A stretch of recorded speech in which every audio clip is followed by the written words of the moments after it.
Morning, everyone. I'm Trissa Marie Rosado, and I'm going to interview Miss Bethany Biori. Hi, Miss Bethany. Hello. I have here two questions to answer you. First is why we should take education.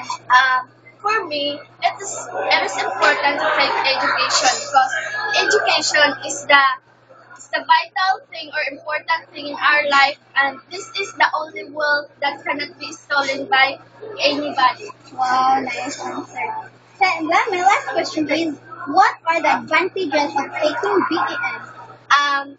As a student taking an B.Ed education, the